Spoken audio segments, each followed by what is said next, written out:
kestnud, väravaid ei ole löödud, palliga Enar Jääger, pikk sööte ette, sai aga Korobljovs jala vahele. 30-aastane Igor Korobljovs mängib oma 19. kohtumist Läti koondise eest. Pall jääb nüüd eestlastele. Enar Jääger, kes on siis Moskva Torpeedo varumängija. Mänguaega ei ole meie noor mängumees seal Moskvas palju saanud ja Audi sissevise nüüd. Ja hästi jätkati palliga Ooper lööb ja lööb värava! Läti on 0-1 kaotusseisus, Eesti meeskond läks juhtima. Super, ilus tegutsemine. Pika Audi järel pall esimesse posti, sealt lükati pall edasi.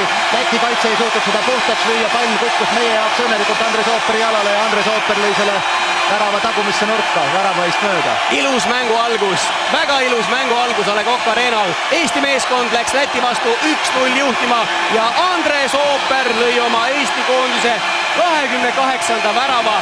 Aga kõige tähtsam, et me sellest väravast juhina Ooper ise lükkas nüüd palli sinna peaga viike suunas. Väike koperdamine seal lätlastel oma vahel ja Ooper oli see mees, kes avas mänguskoori. Väga hilus Audi sissevise loomulikult ka Enar Jäägeri poolt.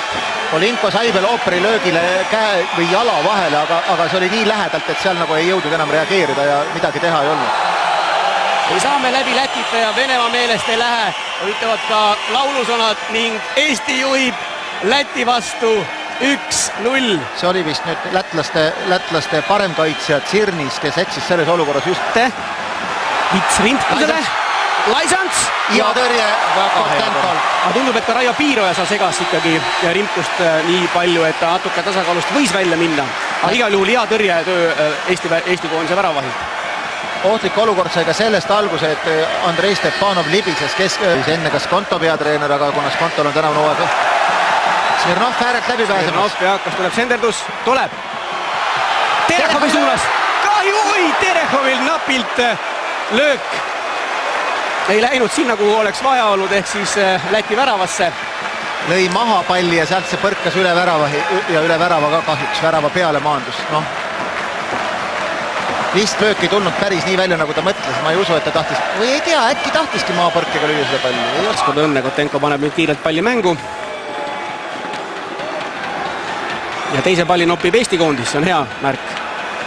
Terehov vahetab uuesti poolt, annab palli Smirnovile, Leetmaa lööb kaugelt.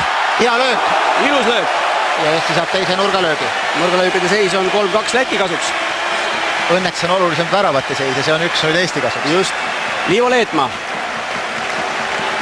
mängib täna 33. korda Eesti koondise särgis. Näeme fänne siin tuliselt kaasa elamas Eesti koondisele. Leetmaa ei ole koondise karjääri jooksul veel väravat löönud, ma siin palju puudu ei olnud.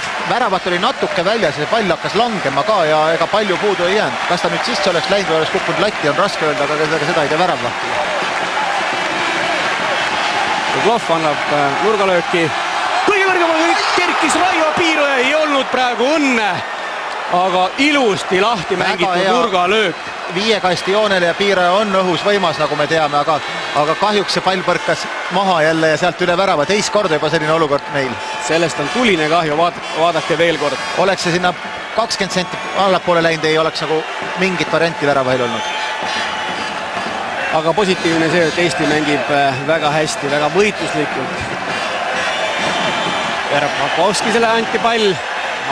Oli 0 nurk ja seetõttu ei olnud Kotenkol väga raske palli kätte. Hästi surmas palli nüüd Ooper, aga Terehov lööb sinna taha nurka.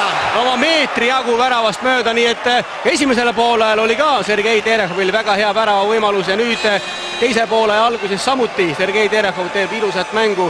Hea sport äärelt, aga kahjuks napilt mööda. Ja seal ei saanud anda palli Viikme ja Viikme oli suruseisus, astus tagasi Viikme, aga ilusti vabanes ju välja seal hetkel. Aga näete. Piiroja sai nüüd vigastada, ma loodan, et see ei ole tema ninaluu. Ai. Igal juhul sööt paremale Andres Ooperile. Ooper läheb! Ooper uuesti palliga lööb! Milline tõrje! Aga pall on Eesti käes. Oi, võimalus oli Eesti koondise, suurepärane võimalus, aga Raio Piiroja on ikkagi murul pikali, Eesti ründab. Neemela lööb peaga. Ja nüüd läheb ka parimat. Mitu ninaluu murd on olnud ju Raio Piiral. Näeme seda Andres Ooperi suurepärast võimalust, mängis palli endale ette, aga hiilgava tõrje ikkagi tegi Aleksandr Skolinko, anname tõele au. Vaatame nüüd, kas see löök vist läks ka natuke, jah, jalgadega jah. Ja hea tõrje. Mis on Eesti variandid, kui piirhoiaga peaks juhtuma kõige hullem, mida me loodame muidugi, et ei juhtu. Siis on vist variant see, et tuleb panna Enar Jääger keskele, ega meil muud valikut palju ei ole. Et ei lase ennast hirmutada sellest. Jääger. Et tempo natuke alla nüüd ja võib-olla taktikaliselt oli ka õige see. Ega selline liiga lahtine mäng meie kasuks praegu ei ole, meil tasub mängida rahulikult ja kindlalt. Just, me juhime. Ja samas see 1-0 on ka selline seis, et ikkagi peab ründama ja ohtlik olukorda tekitama. Ja sööt nüüd taas Neemelo suunas, Neemelo löögib 1-1 võimalus, kas lööb nüüd värava? Ei! Üle värava sellest olukorrast. Oi, Tarmo Neemelol, nii hea võimalus, aga küll see värav tuleb. Oi, kui kahju. Oi, kui kahju tõepoolest. Täiesti vaba ka ja väravvaht ei tulnud ka välja. Seal oli kogu väljak vaba, värav vaba. Kahju. See on kogemuste puudumine. Ma tahtsin just öelda, oleks rohkem kogemusi olnud, oleks mänguseis 2-0 praegu. Aga oleks on vasturünnak läbi Sergei Terehovi. Terehov on tõesti nõelteravalt rünnanud kogu aeg oma poole peal seal. Suruseisu ei ole! Smirnov! Ai, kas tuleb nüüd? Läheb Smirnov, Maksim Smirnov on palliga, ta on 2-0! Eesti koondis juhib Läti vastu 2-0! Suurepärane! Ja see oli Maksim Smirnovi teine värav Eesti koondises. Mäletad, Smirnov lõi Edinburghist 1998. aastal Šotimaal ühe värava. Mäletan. Samuti fantastilises mängus meile Eesti lõpuks küll 2-1 eduseisus 2-3 kaotas, aga loodame, et täna seda ei juhtu. No usume, et täna seda ei juhtu ja pole põhjust karta, et see peaks täna juhtuma. Indrek, ma ütlen seda, et Eesti koondis teeb praegu elumängu. No Eesti koondis teeb head mängu. Aga siin eksib rängalt väravvaht. Nii, Malenko. Ja külma närvi säilitas Maksim Smirnov ja sellest löögist siseküljega rahulikult 2-0. Eesti koondis juhib Läti vastu 2-0. Seda oleme oodanud, seda päeva oleme oodanud, kui me lätlastele tuule alla teeme jalgpallis, aga mängida on veel. Mängida veel on üle 20 minuti vist. Ja seda on päris palju jalgpallis. See on pikk aeg. Leidelis. Stepanovs. Ja näeme seda olukorda veel kord, jah. Eksis Aleksandr Skolinko, kes oma koduklubis Kaaslani Rubinis on ikkagi varuväravavaht, väga palju mängupraktikat tal ei ole. Järge kontrollib on oma koha peal täpselt. Nüüd on Laisants vaba. Oi. Ohtlik koht. Laisants lööb. Oi, posti. Ja sealt väravasse. Ai. Nii et lätlased on vähendanud kaotusseisu 1-2. Lõpuks said ikkagi oma tahtmise. 90 minut. Juris Laisants. Närvilised viimased minutid tuleb 3, näitab kohtunik. See tuleb vastu pidada. Seda tuleb vastu pidada tõepoolest. Lätlastel on tekkinud nüüd lootus sellesse mängu. Eesti koondis juhib 2-1. Tõrvikud on süttinud, näeme seda siis väravat veel kord. Laisants siis sai kõik alguse.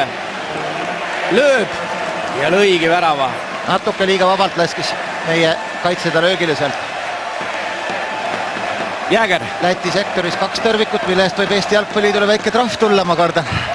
Ja tänast kohtumist kommenteerib Eesti Jalgpalliliidu president Indrek Kannik. Aga kuna see on Läti sektoris, siis on halva asja juures hea asi see, et ka Läti Jalgpalliliidul. Võib-olla kunagi veel 65 aasta jooksul Lätit võitnud jalgpallis. Nüüd pall puhtaks, siis on kõik. Jääger lööb palli ette, Neemelole. Nüüd 1 sekund veel. Eesti on võitud 2-1, 65 aastat on mööda saanud. Tõepoolest, õnnitleme kõiki televaatajaid, õnnitleme Eesti jalgpallisõpru. Me võitsime täna Lätit ilusa mänguga 2-1 ja viimased minutid olid tõepoolest väga närvilised selles kohtumises. Näete, kui õnnelikud on kõik Eesti koondise mängijad ja peatreener ja arst Gunnar Männik ja kõik õnnitlevad teineteist, sest me ei ole nii ilusat mängu teinud Läti vastu 65 aasta jooksul. See 90 minuti värav tekitas väga närvilised üleminutid. Ja sellega tänavad ka Eesti koondise mängijaid meie fännisektorit, kes aitasid Eesti